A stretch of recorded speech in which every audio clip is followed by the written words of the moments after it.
Паспорт Российской Федерации – основной и самый важный документ, удостоверяющий личность граждан России, который обязаны иметь все граждане, достигшие 14-летнего возраста и проживающие на территории России.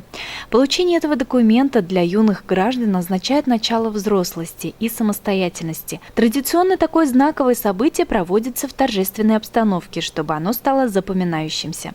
На этот раз датой его проведения стал День Конституции Российской Федерации. 12 декабря на церемонии вручения паспортов в администрации района присутствовали юные граждане России. Их родители, глава муниципального района Ильдар Мустафин и начальник отдела по вопросам миграции отдела внутренних дел Фана Хасаншина. Ильдар Ришатович подчеркнул, что получение паспорта – это первый серьезный шаг во взрослую жизнь и пожелал ребятам бережно относиться к выданному документу и достойно нести высокое звание гражданина Российской Федерации.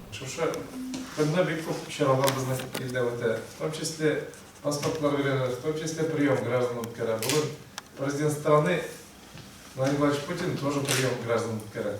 Bütün il boylap халыктар белән сөйләшәләр, сорауларын бирәләр. Шулай бик күп бәйрәмнәр чаралар үткәрәләр. Үзегезне, родительләрегезне котлайм.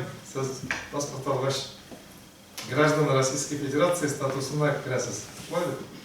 Значит, сезгә уже олы кешеләр исәбендә йөрергә мөмкин. Җаваплылык паспорт алганнан соң. И сезгә бәләкәй генә безнең район турында китапта бирәсем килә. Язма күпме танышып, укып, кайда яшәгәнегезне, кемнәр белән яшәгәнегезне белсәгез.